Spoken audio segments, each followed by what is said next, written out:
Welcome to Dreamy Old Stories. Here we tell slow and gentle tales from history. Stories that calm your mind and help you fall asleep.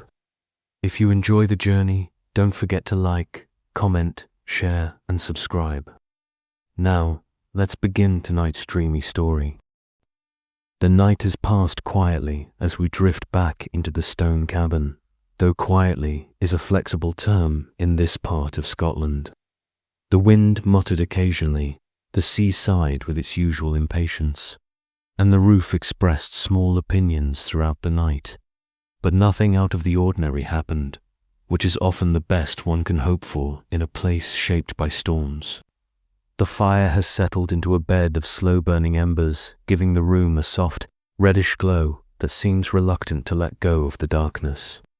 The family inside wakes only because the day insists on beginning, not because anyone feels particularly eager to rise. This morning unfolds with the same steady rhythm that defines much of life in the cabin. Someone adds a few peat bricks to the fire and waits for it to catch. Someone else reaches for a pot, filling it with water from a wooden jug. The pot is placed over the rekindled flames, which crackle softly as if clearing their throat. Soon the familiar scent of oats fills the cabin. It is not a thrilling scent, but it contains the comfort of predictability. Breakfast moves at its own gentle pace. Today we drift even deeper into the fabric of daily life, exploring the small, slow habits that carried families through months of storms and years of quiet repetition. Habits so woven into the rhythm of the cabin that they became as natural as breathing. Let's begin with the simple act of keeping time. Out here, time was not kept by clocks. Clocks were rare, expensive, and sometimes viewed as slightly suspicious, as though they might impose foreign ideas about urgency onto a community that had no interest in such things.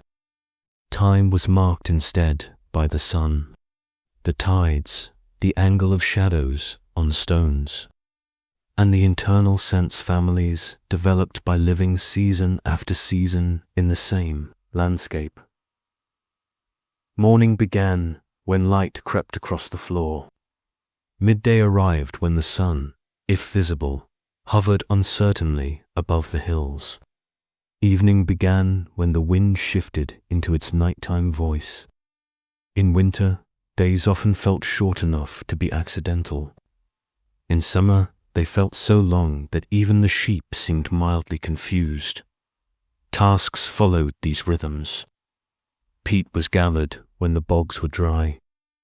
Nets were mended when the daylight was long. Repairs were made when the storms allowed. Meals were eaten when hunger became inconvenient. The world moved without schedules or deadlines. This was not laziness. It was alignment with nature's patient but persistent pace.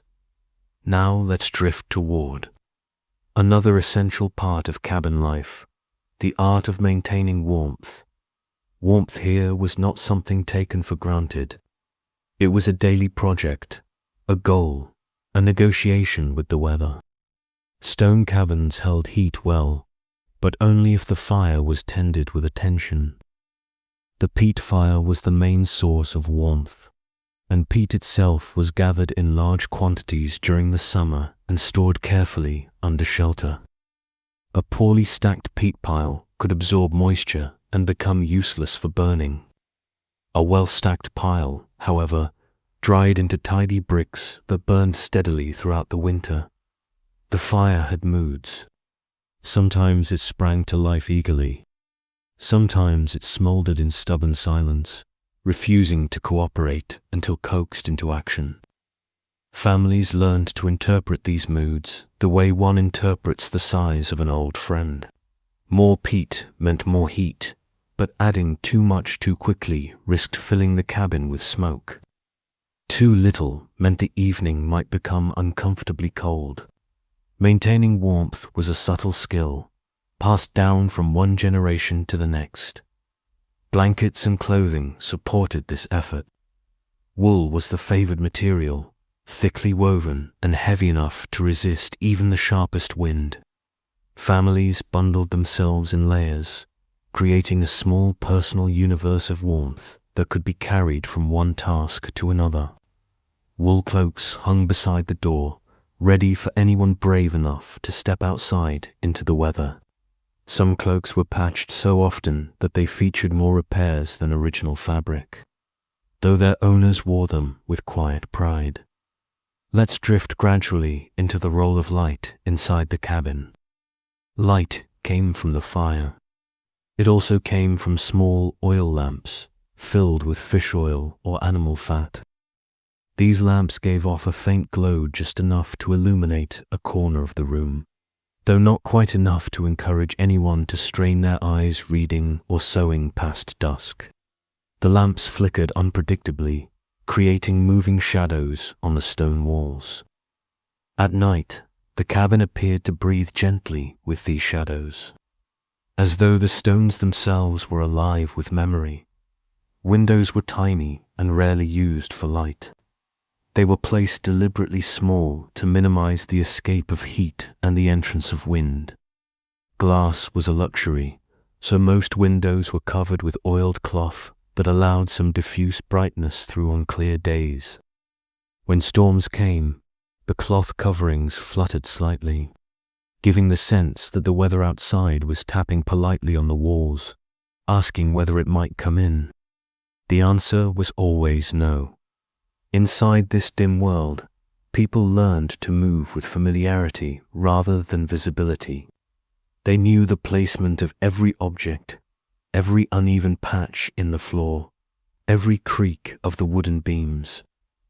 Children grew up navigating the cabin as if it were a second skin. Adults walked at night without hesitation, trusting their memory more than the light. Living was not hindered by the darkness. It flowed gently within it. Now let's drift toward sound, the quiet soundscape of cabin life. Sounds mattered here. They carried meaning. The crackling of the fire meant warmth. The drip of water meant a roof that needed attention. The whistle of wind through the smallest gap in the stones meant a storm gaining strength. A heavy thud could mean a sheep leaning against the wall because it had decided the cabin was a suitable windbreak. Families understood each sound as part of a conversation with the world outside.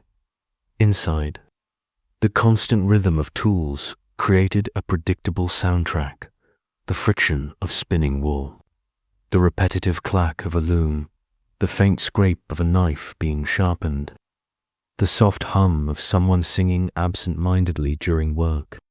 Nothing loud, nothing sudden, just a gentle layering of sounds that blended into the slow music of the cabin. Even in silence, the cabin felt alive. The stones held echoes. The wooden rafters creaked with the shifting temperature. The roof rustled beneath the occasional bird landing for reasons that were never clear. The fireside. The wind breathed around the walls. Let's drift now into the role of simple food. Prepared without hurry, eaten without rush, appreciated mostly for its ability to exist. Meals were rarely varied, but they were nourishing. Oats, barley, root vegetables, seaweed, fish, and occasionally meat formed the core of the diet. Flavors were subtle. Meals were slow. People ate together, not because it was a tradition, but because there was only one table and the fire was in one place. Cooking was done over the hearth. Pots simmered for hours, allowing flavors to blend in their own time. Bread was baked on flat stones placed near the fire. On rare occasions, honey found its way into a recipe, creating a moment of culinary delight that children remembered for years. Nothing was wasted. Bones became tools. Scraps became feed. Ash from the fire was used in cleaning. Seaweed became fertilizer. Everything had a purpose. Even leftovers were treated with quiet respect. reheated the next morning without complaint. Let's drift now to the deeper winter state, a time when storms are no longer events, but the constant background of existence. During these long months, cabin routines shifted subtly. Days became more inward. Evenings stretched longer. People rested more because rest was the only reasonable response to the relentless cold. This is also when stories became important, meandering stories told slowly by the fire, with pauses that sometimes lasted long enough for someone to fall asleep before the ending. Stories here weren't designed to thrill. They were designed to pass time gently. They carried lessons, humor, and the faint reassurance that others had lived through storms far worse. Some stories explained local landmarks. A large stone on a hill might be said to have once been a giant who grew tired and fell asleep. A cave near the shore might be described as the hiding place of a spirit who disliked human conversation. These stories were not believed literally. They were believed in a soft, metaphorical way that gives shape to an uncertain world. Other stories were old family histories. People recounted ancestors who built the cabin, repaired it, expanded it, or nearly set it on fire by accident. They told tales of fishermen who ventured too far or farmers who misjudged the weather. They spoke of winters that froze water barrels solid and summers that produced barley tall enough to make everyone suspicious. These stories grounded the families in their past, stitching their lives into the landscape. Now let's drift further outward, beyond the cabin to the surrounding environment in deeper detail. The coastline in winter looked both harsh and beautiful. The sea churned with deep, blue-grey waves that carried the weight of distant storms. The cliffs dripped with moisture, their stone faces shining faintly in the weak light. The moors stretched outward in muted browns and greens, interrupted only by the occasional stone wall or wandering sheep. Paths were often hidden beneath snow or buried in fog. Walking them required familiarity rather than vision. The air smelled of salt, smoke, and damp earth. And yet, despite the harshness, the landscape had a strange sense of peace. There was no competition here, no rush, no pressure.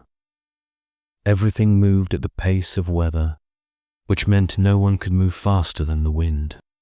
Aloud, let's return gently to the cabin and explore the deeper craft of building and maintaining stone structures, because these cabins survived centuries, not by accident, but through careful, thoughtful construction. Stone selection mattered.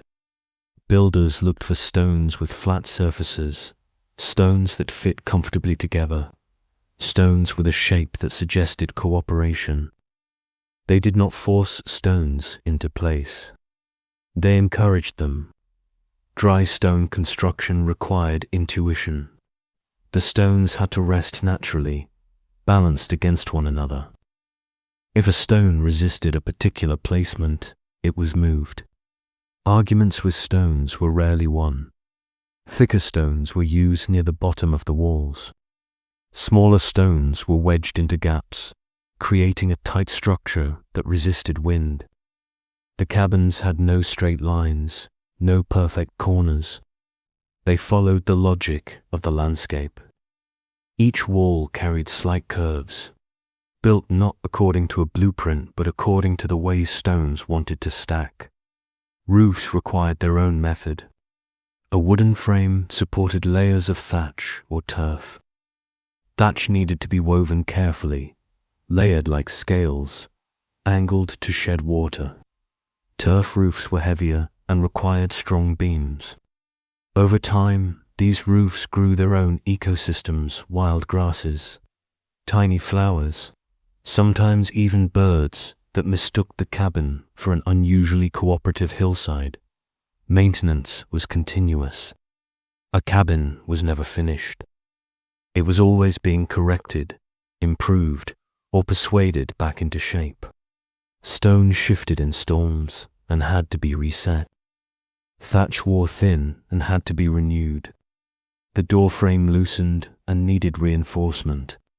Each repair added another layer of history to the structure. Let's drift now into the emotional relationship between families and their cabins. A stone cabin was not just a building. It was a companion through storms, hunger, illness, laughter, and rest. Children were born in its rooms. Elders passed away in its shadows. Harvests were celebrated inside it.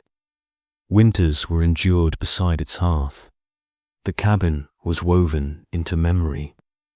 People remembered the exact place where their grandmother sat to spin wool. They remembered the stone they had stubbed their toe on 100 times. They remembered the scent of the fire in winter, the warmth of the blankets, the sound of rain on the roof. When families moved or cabins were abandoned, the stones remained like quiet guardians of countless unspoken stories.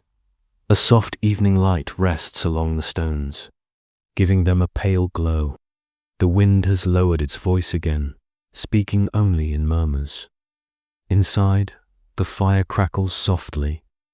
The family settles in for another calm night, wrapped in wool blankets, surrounded by tools, memories, and the familiar rhythm of their quiet world.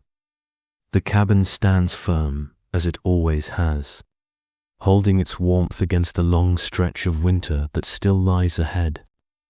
The night has passed with a kind of quiet that only these stone cabins truly understand.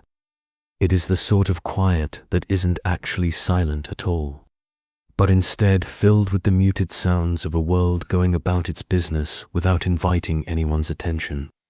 The sea murmured in the distance. The wind shifted its weight occasionally.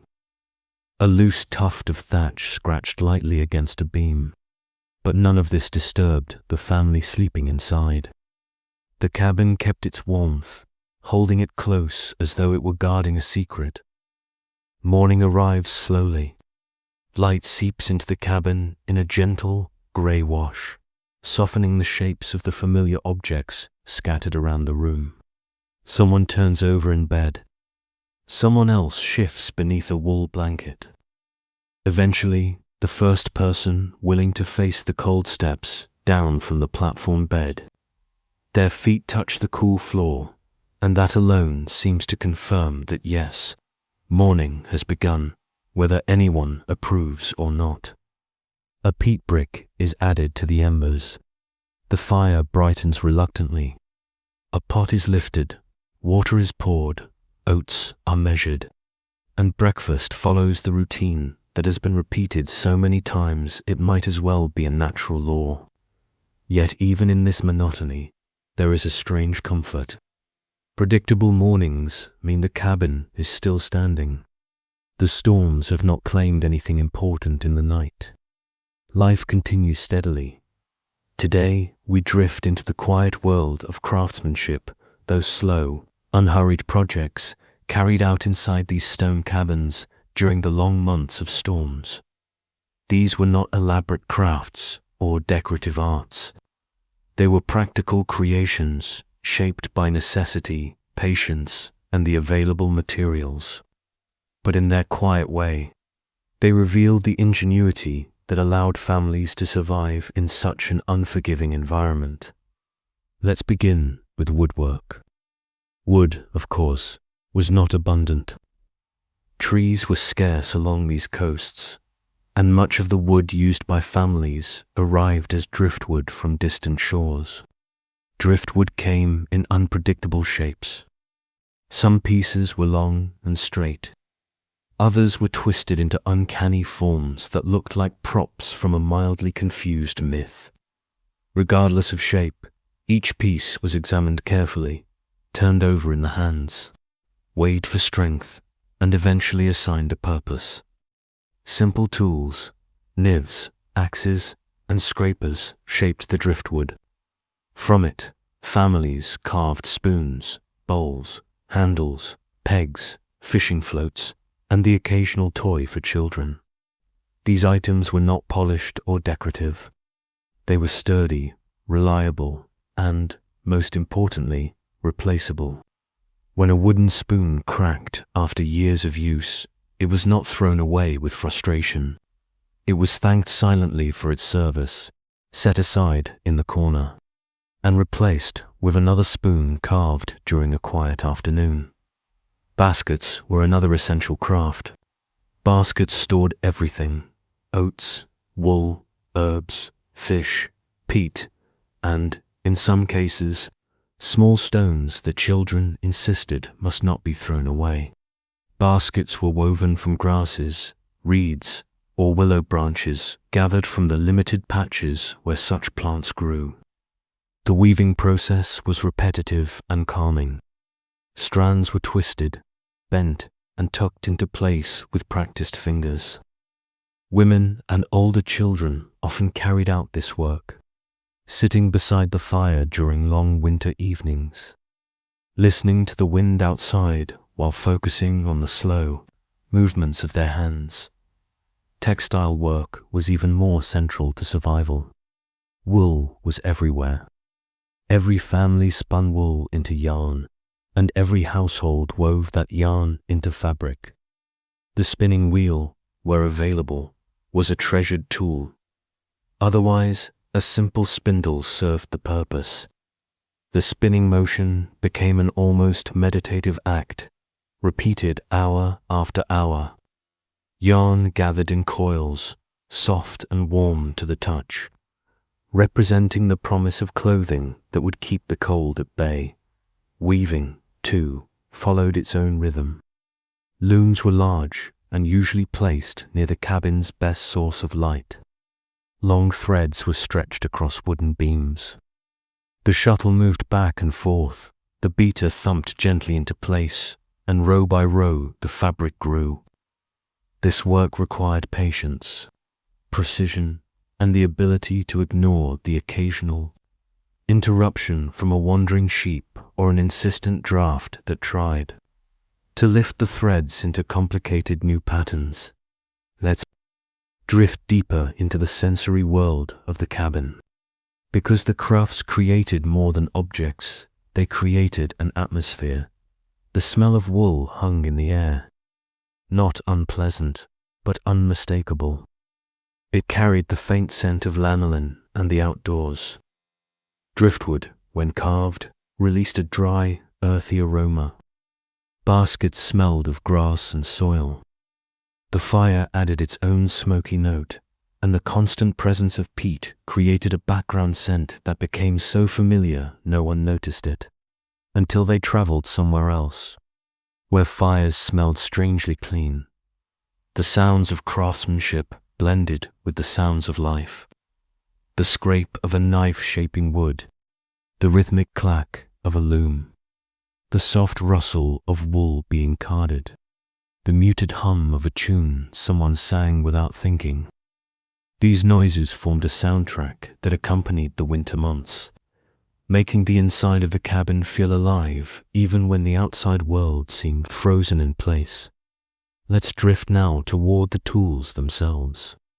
Tools were valuable, but not in the way people today might think. Their value came not from rarity but from reliability. A fishing knife that had lasted 20 years deserved respect. A spindle that had spun thousands of meters of yarn was practically a family member. Tools were stored carefully, sharpened regularly, and passed down from parent to child. Some tools had interesting histories. A hammer might have belonged to a great-grandfather, who repaired the cabin roof during a storm everyone still remembered for its determination. A wooden ladle might have been carved from a piece of driftwood, found after a particularly violent wave washed half the beach away. These stories were told with quiet pride, not because the objects were remarkable, but because they represented continuity, a line of survival stretching across decades. Now, let's drift into a different aspect of cabin life, the rituals of household maintenance. These rituals were not glamorous. They did not inspire songs or stories, but they were essential. Sweeping the floor happened daily. Even with straw mats, the constant presence of dirt, ash, wool fibers, and fragments of driftwood ensured that the floor never stayed clean for long. The broom, often made of stiff heather, brushed debris into the corners, where it would later be gathered with quiet determination and tossed outside. Cleaning the pots required sand or ash.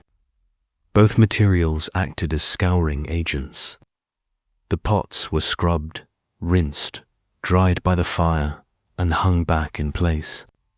This simple act repeated thousands of times across a lifetime. Walls, too, demanded attention. Moisture seeped through stone. Occasionally, moss attempted to grow indoors, which most families agreed was not ideal. Stones were checked for movement. Mortar, where used, was replaced. Gaps were filled with smaller stones or packed earth. These repairs ensured that the winter winds had no opportunities to join the family at the hearth. Let's step outside for a moment and drift across the landscape surrounding the cabin. The land here was not vast or dramatic. It was intimate, familiar, shaped by weather and time. Paths were small, worn into the earth by centuries of walking. Pools of water collected in dips in the ground, reflecting the pale sky. The grass clung to the soil with admirable persistence. Birds circled overhead, occasionally landing on stones as though preparing to make a vaguely philosophical statement. The sea was always present. Whether visible or not, its voice carried across the land. Sometimes it roared, sometimes it whispered, sometimes it gurgled in a manner that made fishermen raise an eyebrow. But it was always there, an ancient companion to the families who lived beside it. Sheep moved slowly across the hills, chewing steadily with the sort of concentration usually associated with deep thinkers. Though their thoughts were certainly simpler, their wool grew thick, their eyes remained slightly bored, and their ability to ignore storms was almost admirable.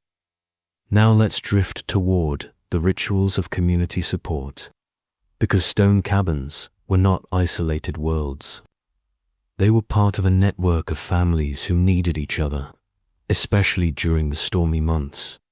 When someone's roof began to leak, neighbors visited with extra thatch. If a wall partially collapsed, people gathered stones and rebuilt it together. If a sheep went missing, several households participated in the search. Even if they suspected the sheep was merely hiding behind the same hill it always hid behind.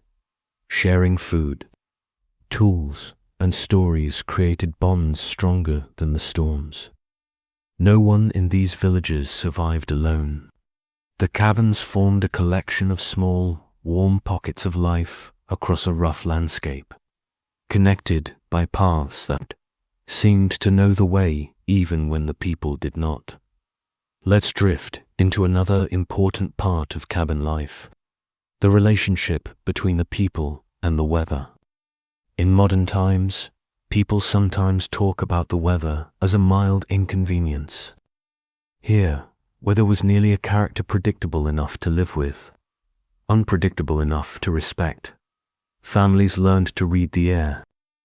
A sudden shift in wind direction meant a storm approaching sooner than expected.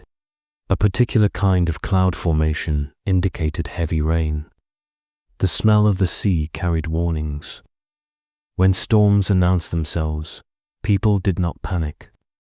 They prepared, closing shutters, securing tools, moving animals into sheltered enclosures, and adding extra peat to the fire. And then they waited. Waiting was an essential skill here. Storms could last hours or days, but waiting happened at the speed of weather, not at the speed of impatience.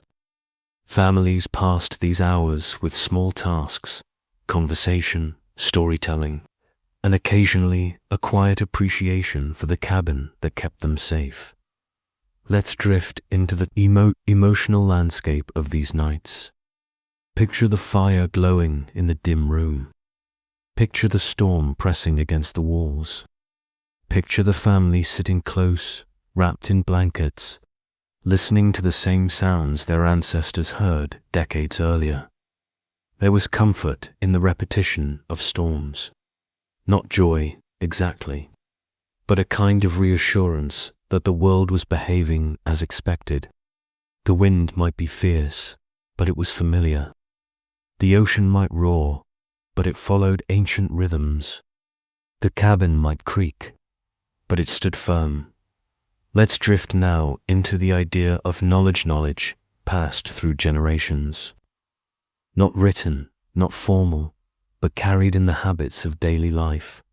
Children learned by observing. They learned how to mend nets by watching adults thread twine through old knots.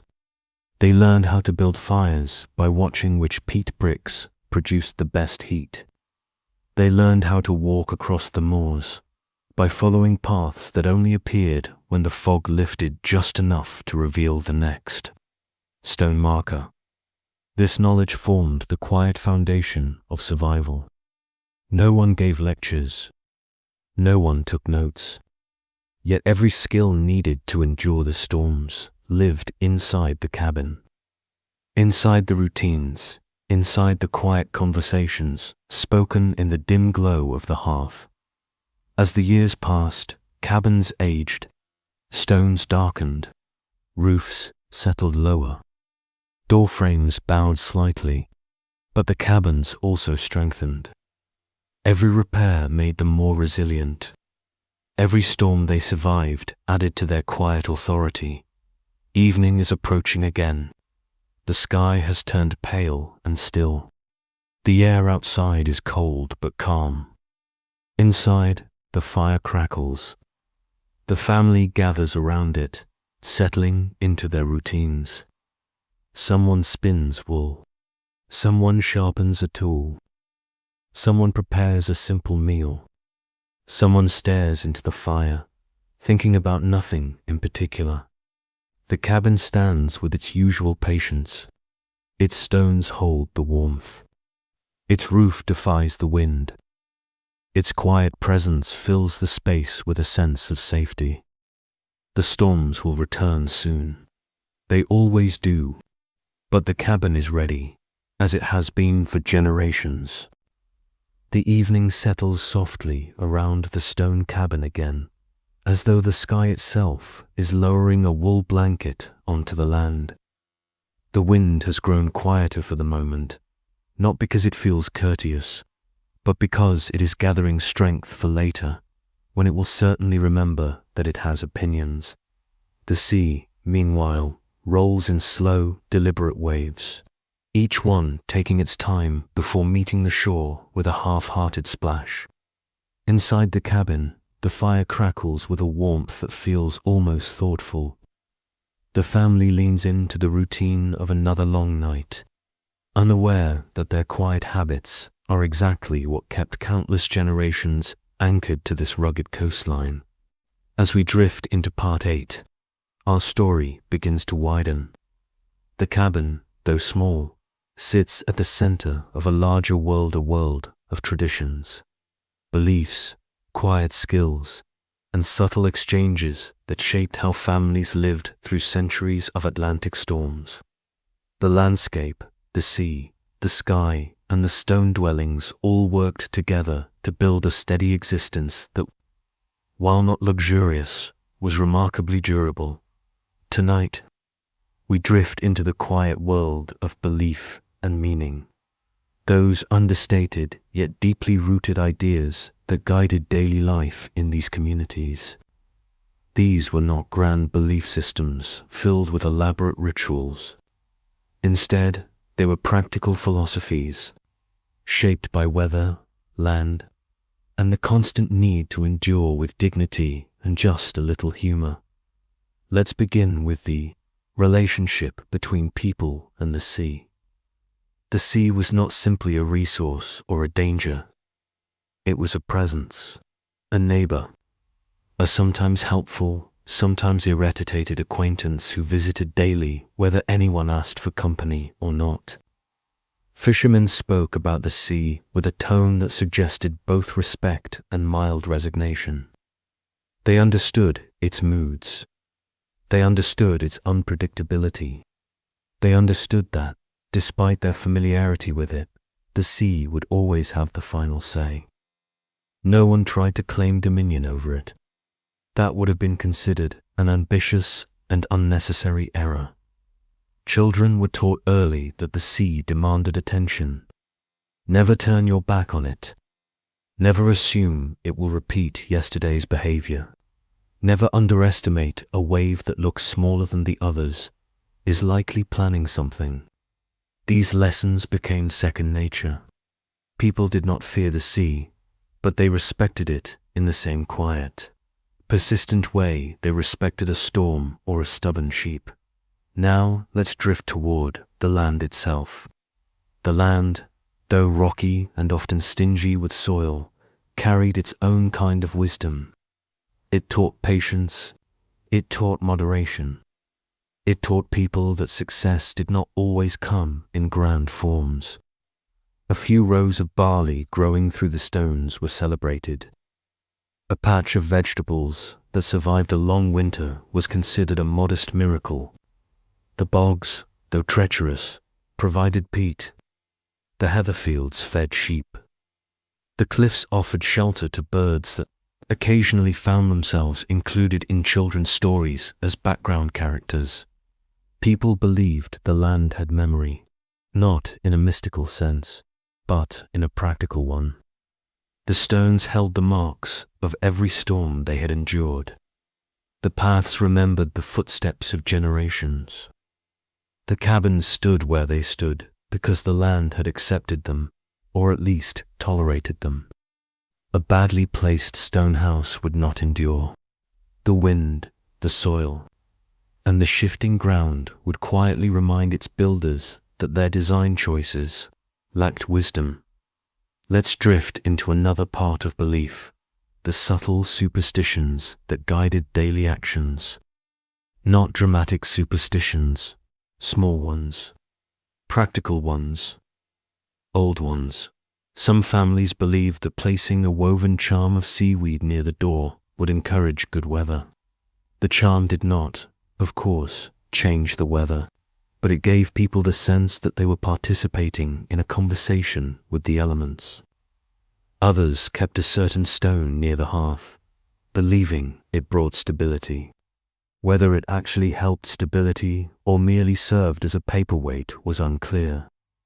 But the stone remained in its place through countless winters, before fishing trips. Some households observed subtle rituals. A fisherman might tap his boat twice on the left side and once on the right.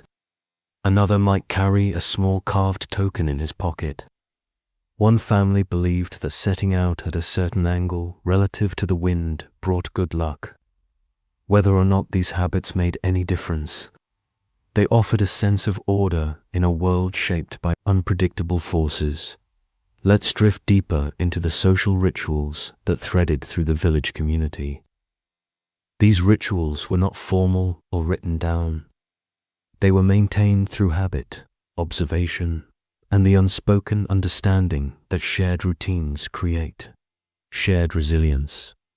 One such ritual happened during the first storm of each winter. Families stayed indoors, of course, but after the storm passed, neighbors visited one another to exchange observations. The phrases were always the same. The roof held well, the wind was persistent. The sea was restless, the sheep stayed unusually calm.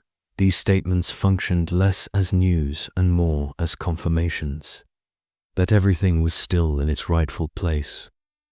Another ritual involved the sharing of the first large catch of the season. When a group of fishermen brought home a notably heavy haul of cod or herring, they divided portions among the neighboring cabins before preserving their own share. This generosity ensured that no household began the fishing season in scarcity. It also reinforced the idea that every success was a communal one, built on shared labor, shared knowledge, and shared endurance. Now let's drift into the seasonal rituals that shaped the year. Spring brought a quiet blessing for the fields. People walked the perimeter of their small gardens, touching the soil, observing the patterns of frost, and hoping the land would cooperate. No formal prayers were offered, but soft murmurs of appreciation or concern drifted over the earth. Summer brought a ritual of gratitude for peat.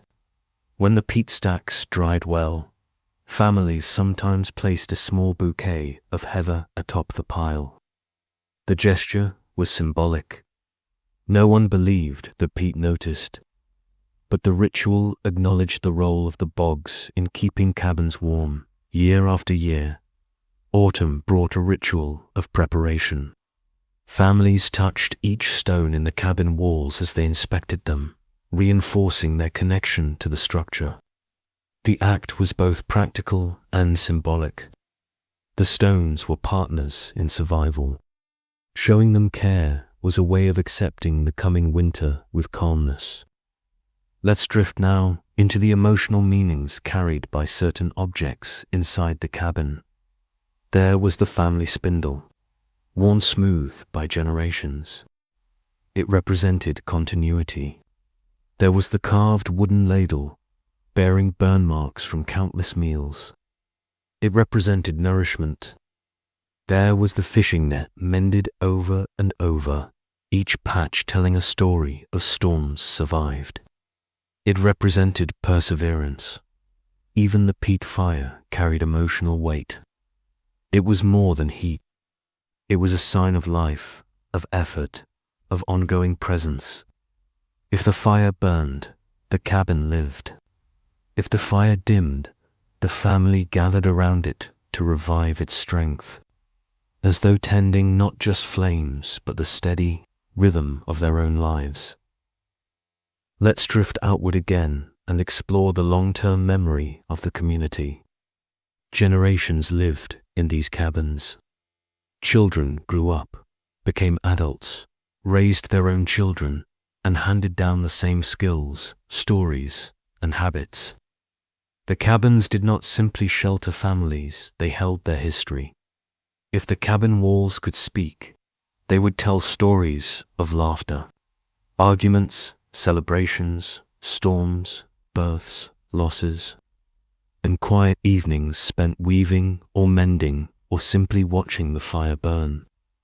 They would tell stories of winters that froze every drop of water, summers that felt almost warm, and storms that rattled the stones but never managed to break them. They would also tell stories of the people who left those who moved inland, or to larger towns, or to faraway places whose weather behaved differently. Some returned with tales of cities where buildings reached upward instead of settling low like sensible creatures. Others never returned at all, but the cabins remained, keeping their memories intact. Let's drift now into the relationship between families and the larger world. Even in remote coastal villages, people were not isolated. Traders visited by boat. Fishermen traveled between communities. Stories spread from one village to the next with the same gentle persistence as the wind. Families learned about new tools, new methods of mending nets, new recipes for preserving fish, new herbal remedies for coughs, new patterns for weaving wool. They adopted these discoveries slowly, carefully, incorporating them into their routines only when they fit naturally. Travelers brought news of distant lands, though usually in such vague terms that no one felt compelled to visit them. It was enough to know the world beyond the stormy coast existed. Curiosity existed too, though it rarely overpowered the sense of responsibility to tend the cabin, the land, and the family Let's drift now into the quieter philosophical reflections that grew naturally within this environment. Living in a stone cabin through countless storms inspired a deep sense of humility. People understood how small they were compared to the sea, the wind, and the passing of time. They also understood how capable they were of enduring hardship with patience and cooperation. The storms did not break them. The land did not defeat them. The cold did not silence them. Instead, these challenges formed the framework of their daily lives, shaping their values, resilience, community, modesty, and a kind of gentle humor that softened the harsh edges of existence. For example, if someone fell into a bog-hole, an event that happened more frequently than anyone liked to admit, the community did not respond with alarm. Instead, they helped the person out, offered a blanket, and then told the story for years afterward in a tone that balanced sympathy and amusement. This humor was not cruel. It was simply a way of acknowledging that life here required a willingness to laugh at one's own misfortune. Let's drift deeper into the mental landscape of a stormy winter night. The cabin's interior glows softly. The wind howls. The sea churns. But inside, the family feels grounded. The storm outside highlights the security inside. Even the smallest child feels the comfort of the thick stone walls, the steady warmth of the fire, the familiar weight of blankets. In these moments, people often thought about their ancestors, not in dramatic terms, but in the simple recognition that they too sat by a fire, listening to storms, mending tools, and waiting for spring. The continuity brought comfort. It reminded everyone that they were part of a long chain of survival, one storm at a time. Let's drift next into the passage of time across generations. A child growing up in the cabin learned the layout so well that they could walk through it in darkness without stumbling. As they grew, they learned the work of tending fields, gathering peat, repairing nets, and caring for animals.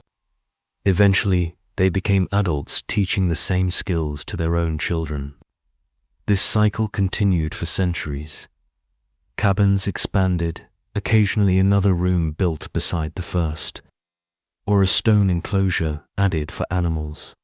But expansions were always small, respectful of the landscape.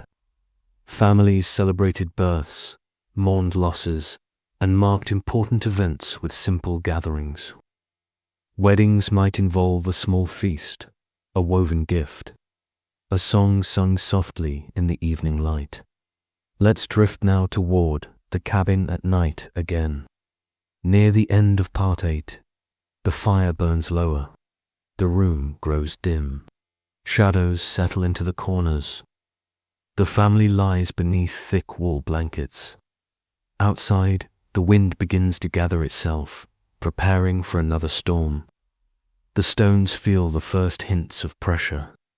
The roof braces itself, but the cabin is ready. It has been ready for years. It knows this routine well.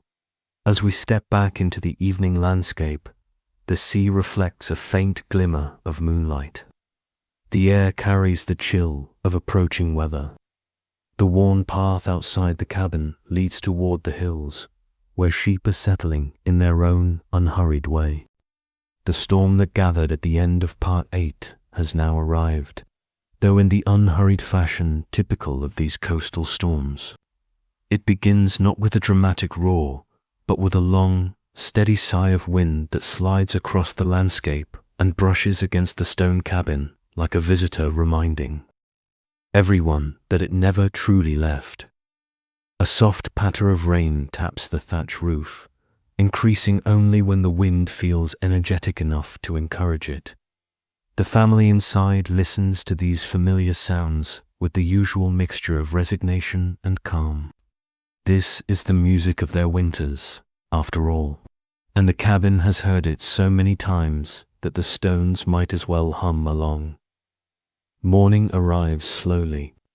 The wind continues its steady complaint, and the rainfall keeps up a gentle tapping that seems determined to revisit every square inch of the roof. The light filtering into the cabin is grey and tired, as though it has also spent the night battling the weather. No one rushes to rise. Eventually, the first person who feels brave enough steps across the floor, adds peat to the fire, and begins another day's routine. Today, we drift into the world of long-term endurance, the kind that stretches across many years, shaping how families survived storms, not just seasonally, but generationally, because a single winter storm is only one piece of the story.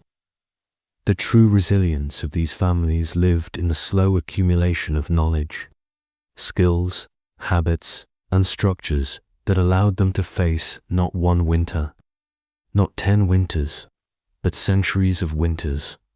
Let's begin with one of the most important forms of endurance, the maintenance of tools and belongings. Across decades, in a modern world where objects are replaced frequently, it can be difficult to imagine the deep familiarity people once had with the things they used every day. In the stone cabin, nothing was temporary. Each object was shaped by hand, used for years, repaired repeatedly, and treated with the kind of attention normally reserved for living creatures. A knife was sharpened until it reached the end of its usefulness. A bowl was patched with resin or wrapped tightly with leather strips to keep it together a little longer. A fishing net might have patches from every year of its existence, forming a layered history of storms, catches, and repairs. These belongings became part of the story of the family. A spindle that served a grandmother and mother would be used by the next generation, its wood worn smooth by thousands of rotations. A wooden comb might pass through 3 or 4 lifetimes, gently pulling through wool or hair until its teeth grew uneven from use. Even the peat shovel had personality, shaped by countless trips to the storage shed and back. Let's drift next into how families planned for the future, not the grand, ambitious future that modern people imagine, but a quiet, measured one aimed at ensuring survival year after year. Preparing for winter was a year-long project. Every season contributed something. Spring brought the planting of vegetables and grains. Summer provided the chance to repair tools, gather peat, mend boats, and restock supplies. Autumn was the time for storing everything that could possibly be preserved: fish, herbs, oats, dried berries, and occasionally meat if the flock produced more than expected. But the planning extended even further.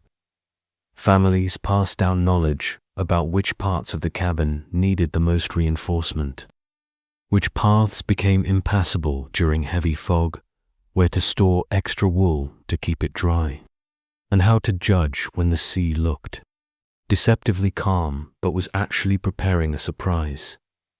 This long-term wisdom acted as a shield. Even when storms came with unexpected force, the families were never unprepared in spirit. They had spent years building routines that could withstand whatever weather arrived. Let's drift deeper into the atmosphere of these storms, because the storms themselves shaped the culture, just as much as the people shaped their response to them. A winter storm here was not merely an event. It was a part of the rhythm of life. It entered the landscape with a slow progression: winds rising, waves intensifying, clouds thickening, and it often lingered for so long that families adjusted to its presence the way one adjusts to an extended guest. Children played quietly indoors, inventing games that involved rolling pebbles across the stone floor or weaving small bundles of straw. Adults engaged in calm, methodical work around the hearth, The storm raged, and the family adapted. Storms also brought a certain kind of reflection. When the world outside the cabin shrank to the sound of wind and rain, people found themselves thinking about the past, the present, and the seasons to come. They spoke about ancestors who had endured far worse weather, giving themselves subtle encouragement. They remembered storms so powerful that fishermen had stayed ashore for weeks. They recalled winters in which food supplies grew dangerously thin. And yet, here they were alive, safe, warm in their stone dwelling. Let's drift now into the social endurance of the community. In times of prolonged storms, neighbors relied on one another in ways that felt as natural as breathing. Villagers visited each other when the winds eased, bringing news, trading food, or offering assistance. If a roof leaked badly, several households repaired it together. If a sheep had gone missing during a storm, as sheep loved to do, neighbors helped search for it. Even if the animal was later discovered standing contentedly in the one place no one thought to check.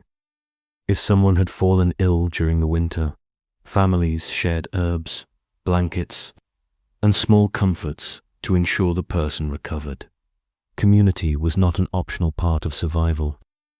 It was the foundation that allowed these remote coastal settlements to exist at all. Let's drift deeper into the long-term relationship between families and their cabins. A stone cabin was not merely a structure, it was a witness to generations. Each year added something to the cabin: a repaired stone, a new layer of thatch, a slightly adjusted doorway, a patch of mortar, a mark on the wall where something once hung. These small additions accumulated into a long history, visible in the physical texture of the home. Children grew up knowing every corner of the cabin. They knew which stones stayed warm longest after the fire died down.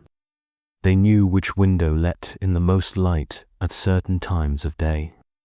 They knew which beam creaked loudly whenever someone leaned against it, and how to avoid tripping over the slightly uneven patch of floor that no one ever fixed, because it had become a harmless companion to daily life. As the years passed, new generations built their own memories within the same stone walls. The cabins softened their edges, steadied their routines, and gave shape to their understanding of the world. Let's drift outward again, this time into the relationship between humans and the natural cycles that shaped everything from planting to fishing to gathering. Seasons here were not simply changes in weather. They were entire frameworks of life. People moved with them in a way that felt almost musical. Winter demanded patience, endurance, and the ability to appreciate small comforts: a warm fire, a thick blanket, a quiet evening. Spring demanded careful attention to soil, frost, and the fragile beginnings of crops. Summer encouraged long days of outdoor work and preparation. Autumn asked for careful planning and the steady organization of supplies. Each season shaped not only survival, but character. Children grew into adults who understood the meaning of patience, the necessity of resilience, and the deep satisfaction of being prepared. Let's drift deeper into the emotional world that storms created inside the cabin. Storms brought families close both physically and emotionally. The fire became the center of everything.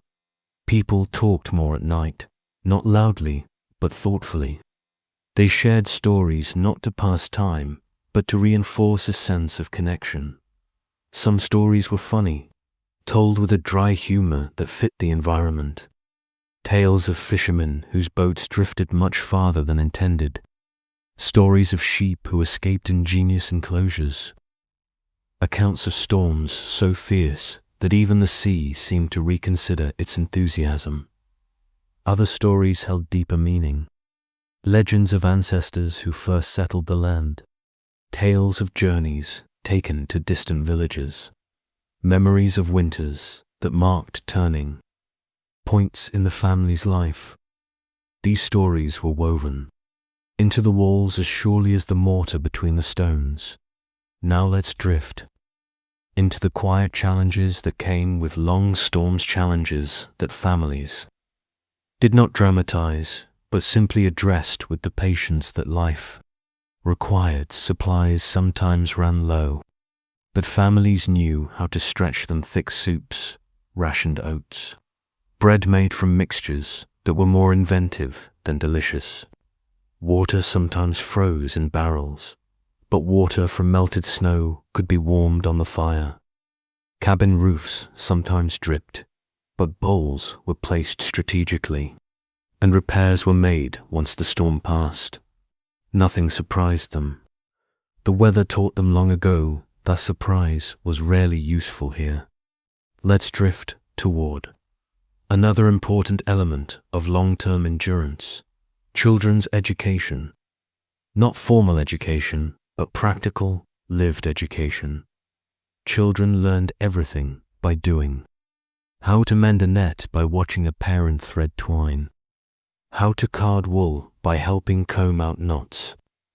How to walk on icy ground by holding someone's hand and feeling the balance shift. How to comfort animals. How to recognize the direction of the wind from sound alone. How to feel the first hints of a storm before it arrived. These skills were absorbed naturally, without pressure.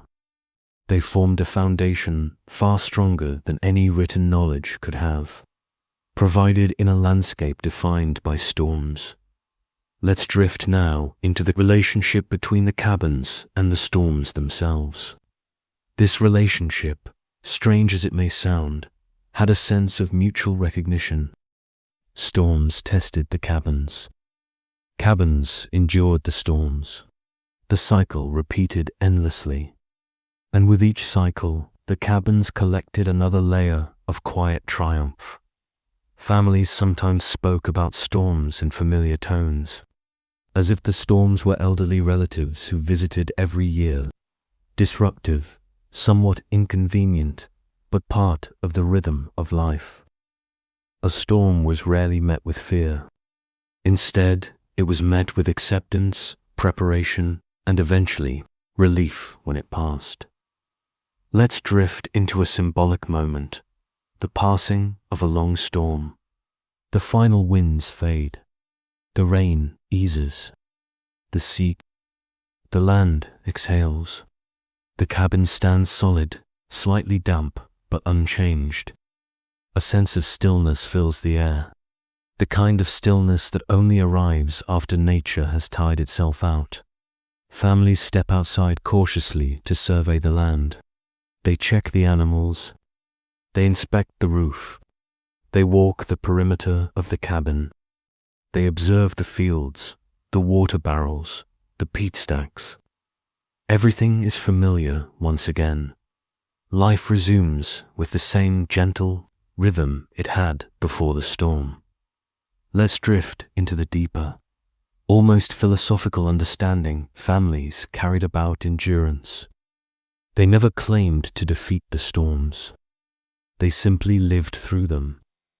They acknowledged nature's power without resisting it unnecessarily. They adapted, adjusted, paused, resumed. This mindset allowed them not just to survive, but to find moments of peace within the challenges. As the years passed, storms came and storms went. Generations grew, lived, and faded. The cabins continued to stand quiet, unassuming, strong. We step once more into the dim evening inside the cabin. The fire burns gently. The wind outside has grown restful. The family gathers around the hearth. Someone stirs a pot. Someone mends a tool. Someone yawns. Someone wraps themselves in a wool blanket. The cabin holds them all, outside. Another storm waits far offshore, preparing itself for its eventual arrival. But for now, the world is calm. The calm that followed the last storm has settled gently across the land, as though the sky has decided to grant the coastline a short moment of rest. The air carries a faint chill, but nothing too demanding. The waves roll ashore with the steady rhythm of someone tapping their fingers while thinking about something unimportant. The wind drifts around the cabin with mild curiosity, as if checking whether it might still be needed today. Inside, the family wakes slowly. After so many storm-filled nights, the quiet feels almost suspicious, though no one complains. A peat brick is added to the fading embers. The fire stirs, yawning itself back to life. The faint smell of smoke mingles with the cool morning air, forming a familiar beginning to another day. There are no dramatic plans, no pressing emergencies, just the long, gentle continuation of life inside these weather-worn stones. Today, we drift into the closing chapter of this long, quiet story. Part 10 is a reflection slow, steady, and unhurried on what these stone cabins meant, not just as structures, but as companions through centuries of storms. We've walked through their daily life, watched seasons blend into one another, and listened to the steady pulse of survival across generations. Now, we settle into a broader understanding, a kind of final panoramic view, though in this landscape, a panorama tends to involve more grey sky and more sheep than anything else. Let's begin with a return to the rhythm of daily life, but now with the awareness that such rhythms stretched back far beyond any single generation living in the cabin today. For hundreds of years, families followed almost the same routine: wake to the muted light, coax the fire awake, prepare a simple meal, tend to the land, mend the tools, and quietly maintain the balance between themselves and the unpredictable weather. The consistency of this routine is what gave these families strength. Life didn't need to change dramatically to feel meaningful. It simply needed to continue. The cabin, in turn, became an anchor that allowed this continuation. The thick walls remained calm even when storms screamed outside. The small windows protected heat. The low roof refused to lift no matter how rude the wind became. The stones, stacked by hands long gone, created a pocket of warmth that sheltered new generations.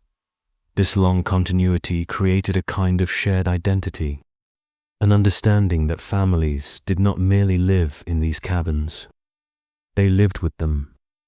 The cabins grew older with each passing year. They developed their own personalities, quirks, and small imperfections, all of which families accepted with the same affection they gave to their livestock, except perhaps with slightly fewer complaints. Let's drift deeper into the idea of the cabin as a living presence, not in any mystical sense, but in the more ordinary sense that comes from spending a lifetime within the same walls. The cabin breathed in rhythms of warmth and cold. It groaned softly during storms. It settled in the evenings with small cracks and sighs. It held memories in ways more durable than any written history. A mark on the wall might come from a pot someone hung 50 years earlier. A smooth stone on the floor might have felt thousands of footsteps. A wooden beam overhead might have supported the roof through every winter in living memory.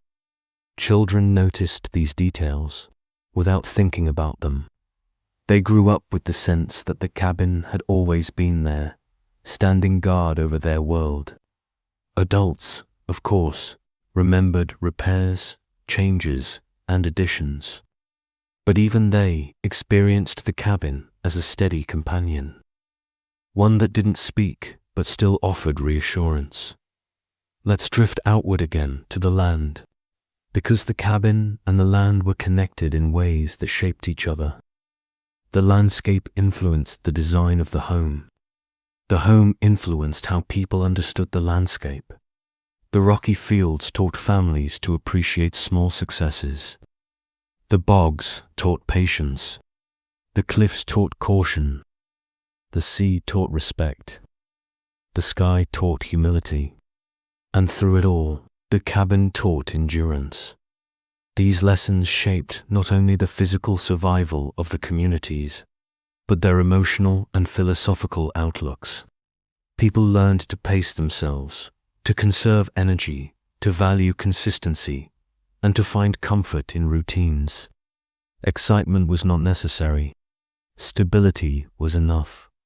Let's drift now into the gradual passing of time, where generations lived and died within the same stone shelter. Each generation left small traces, some visible, some not. A small improvement to the roof, a slightly repaired wall, a set of footprints worn deeper into the ground outside the door. A tool passed from hand to hand until it became more memory than object. Even the stories people told settled into the cabin's atmosphere. Long winter nights created space for tales of storms, ancestors, strange occurrences along the cliffs, and moments of unexpected humor. These stories, repeated softly through the years, became part of the cabin's invisible architecture, held just as firmly as the stones themselves. Let's drift into the final lesson the storms taught these families: acceptance. In places where storms are rare, people often meet them with alarm. But here storms were expected. They were part of the rhythm of life. They arrived without apology and left without ceremony. Families learned to greet them with preparation rather than panic. They sealed the door, strengthened the fire, and waited patiently. This acceptance shaped their inner worlds. They understood that not everything needed to be fought. Some things simply needed to be endured. The storms didn't care about human schedules. They didn't respond to anger or frustration. They were just storms. And in their indifference, people found a strange kind of peace. The cabin, in its quiet resilience, modeled this acceptance. It never fought the storm. It simply held its place, pressed its stones together, lowered its roofline, and let the wind pass. Humans, observing this for lifetime after lifetime, absorbed the lesson. Let's drift now into the final seasonal cycle we will visit in this story. Winter begins again. The sky grows heavy. The sea grows louder. The land grows still. The cabin prepares itself. This winter is no different from the others, and that is precisely the point. Predictability is its own comfort. Families gather peat, close shutters, and settle into routines that reflect centuries of practice. The wind returns. The rain arrives. The waves churn inside. The family sits near the fire. They know what to expect. They know how to endure it. Their ancestors did the same. Their descendants will too. Let's drift deeper into the cabin. During one of these long winter nights, as we approach the end of our story, picture the fire glowing, painting the walls with orange light. The stones appear almost warm. Shadows move calmly along the ceiling. The sound of the wind becomes background noise, a familiar presence, not a threat. Someone knits quietly. Someone sharpens a tool. Someone tells a slow, gentle story. Someone drifts into sleep beside the fire. The storm outside peaks, but nobody inside reacts with anything more dramatic than a deeper pull of a blanket. The sense of safety here is not absolute. It is built on understanding. The families know storms can be fierce. They know the land can be unforgiving. They know that survival requires attention, but they also know they are prepared. Let's drift now into the slow changing of generations, because even the strongest cabins cannot keep people from growing older. Children become adults. Adults become elders. Elders pass quietly after years of storms, seasons, and stories. A new child is born the next spring. A new generation learns to read the wind. A new pair of hands repairs a loose stone in the wall. The cabin continues its vigil at times. New cabins are built beside the old ones. Sometimes old cabins are abandoned, though the stones remain standing. The land absorbs these changes with its usual patience. Weathered walls lean into the wind, holding memories of families who once relied on them. Moss grows between the stones. Birds nest in broken thatch. But even when empty, these cabins continue to tell the story of human endurance across centuries. Let's drift now into the quiet reflection that this story invites. In a world filled with noise, speed, and constant change, the lives inside these stone cabins offer a different perspective, one shaped by slowness, repetition, and gentle persistence. There was no luxury in these homes, no grand architecture, no dramatic narrative, just a steady rhythm of work, warmth, storms, quiet humor, and human connection. And somehow, through this simplicity, entire communities survived some of the harshest weather in the North Atlantic. Let's return to the cabin one last time. The night is calm. The fire glows softly. The family settles into rest. The stones, warmed from the day, release their heat slowly. The roof sits firm against the wind. The sea murmurs peacefully. Everything feels balanced, as though the cabin and the world outside have reached a quiet agreement. And so, our long, slow journey through the history of these cabins comes to its gentle close. Nothing dramatic happens.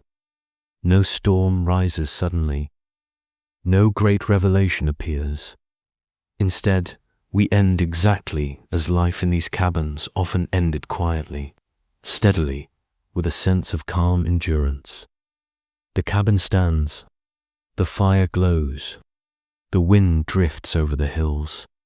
And the generations continue, one season at a time.